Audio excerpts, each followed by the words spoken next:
Hello friends, स्वागत है आपके अपने यूट्यूब चैनल पर। दोस्तों, आज मैं आपसे इस वीडियो में डिस्कस करूंगा, जैसे कि आप इस वीडियो में देख पा रहे हैं कि यहाँ जो सेफ्टी टैंक बनाया जा रहा है उसके पास में और आपको एक अंदर कॉलम दिखाई दे रहा होगा। तो ये कॉलम जो सेफ्टी टैंक के अंदर दिए गए हुए हैं, तो ये ठीक है या गलत है, या कह सकते हैं कि बहुत से लोगों के माइंड में कुछ डाउट थे। वो डाउट ये थे कि जो सेफ्टी टैंक हम अंदर देते हैं वो हम अपनी सेफ्टी टैंक की दीवारों की मजबूती को देते हैं। तो वो भी इस तरह के कुछ और डाउट थे जो मैं आज इस वीडियो में क्लियर करूँगा। और दोस्तों, आपको मैं बता दूं कि अगर इस तरह की कंडीशन या इस तरह का कुछ आपके घर में होता है तो वहाँ पे आपको क्या बातें ध्यान रखनी होती है, वो बातें आपको बनाने से पहले ही ध्यान रखनी है। तो इस वीडियो को प्लीज़ पूरा एंटर देखना ताकि आप मेरी कही बात को समझ सकें। सबसे पहले दोस्तों, मैं आपको बताना चाहूँगा कि कुछ लोगों के माइंड में डाउट ये रहता है कि सेफ्टी टैंक की दीवारों को मजबूती के लिए हम कॉलम बनाते हैं। तो ये बिल्कुल गलत है। हमारा कोई पर्पस नहीं होता कि हम सेफ्टी टैंक की दीवारों को मजबूती दें कॉलम के थ्रू, और या फिर कह सकते हैं कि ये गलत भी नहीं है। ठीक है। अब दोस्तों, होता क्या है कि जो शहरी इलाके होते हैं, कह सकते हैं जो हमारे अर्बन एरियाज होते हैं, वहाँ पे लोग बारों के पास इतनी जगह नहीं होती जैसे गाँवों में होती है। गाँवों में क्या होता है कि आज भी घर में सेफ्टी टैंक नहीं बनाते, उसके लिए एक पर्टिकुलर जगह वो रखते हैं। अब शहर में क्या होता है कि घर में ही हमें एडजस्ट करना होता है, फिर चाहे आप हॉल में बनाएं या कहीं पोर्च में बनाएं। ठीक है। अब यहाँ पे हुआ क्या कि जो भी यहाँ पे घर में कॉलम दिए गए थे वो ऑलरेडी अपनी सही जगह पे दिए गए हैं, ना ही दूरी कम है ना ही ज़्यादा है।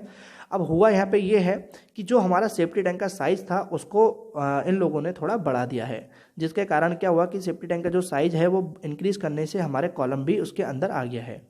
अब दोस्तों, आपको ध्यान ये रखना है कि रीज़न दोस्तों किसी के भी और भी रीज़न हो सकते हैं। हो सकता है किसी के पास इतनी जगह ना हो और वो आपको कॉलम के बीच में आ रहा है, लेकिन यहाँ जो रीज़न था वो मैंने आपको क्लियर कर दिया है। अब दोस्तों, आपको ध्यान क्या रखना है कि अगर इस तरह आपका कॉलम आता है तो ध्यान हमें ये रखना है कि जो हमारा कॉलम की फाउंडेशन रहेगी और जो हमारा सेफ्टी टैंक का बेस लेवल होगा, नीचे जो हमारा बेस है, उसके बीच में हमने यहाँ पे करीब 4 फीट का अंतर रखा है। यानी कि जो कॉलम की फुटिंग है वो हमने 4 फीट डाउन रखी है। इसका रीज़न हमारा यही है कि हमारे जो नीचे सॉइल है वो अपनी हार्ड स्टार पे फुटिंग अच्छी पहुंच जाएगा। और दोस्तों, हमारा जो सेफ्टी टैंक का बेस है उसमें पानी की जो मात्रा रहेगी और वो हमारी फाउंडेशन को वीक नहीं करेगा, कॉलम की फुटिंग को। तो ये बात ध्यान रखें, क्योंकि वरना दोनों की हम सेम रखेंगे तो हमारी जो कॉलम की फुटिंग है वो बहुत ज़्यादा वीक हो जाएगी, तो उस कंडीशन में हमारा कॉलम भी स्ट्रॉन्ग नहीं बनेगा।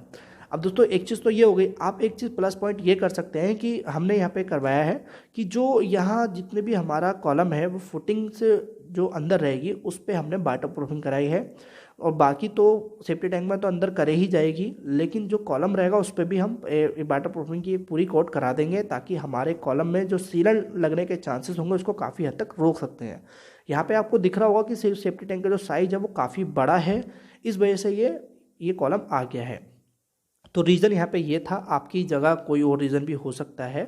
अब दोस्तों, एक चीज़ आपको ध्यान रखनी है कि ये जो हमने तय करा है, ये यहाँ पे जो ठेकेदार था, जो भी ये साइट काम चल रही है, यहाँ इन लोगों ने पहले ही ये चीज़ तय कर ली थी कि हमें सेफ्टी टैंक का साइज़ बढ़ाना पड़ेगा। और उसका एक बेनिफिट हमें ये हुआ कि जो कॉलम की फुटिंग है वो काफ़ी डाउन तक पहुँच गई है, यानी डाउन रखा है। वरना होगा क्या कि अगर आप पहले तय नहीं करेंगे तो फिर हो सकता है कि हमारा जो कॉलम की फुटिंग है वो सेफ्टी टैंक के अंदर ही है, और तो उस कंडीशन में फुटिंग भी हमारी वीक हो सकती है। तो ये सारी बातें अगर आती हैं तो आपको पहले ही ध्यान रखनी होगी, वही तभी आपके लिए ठीक है।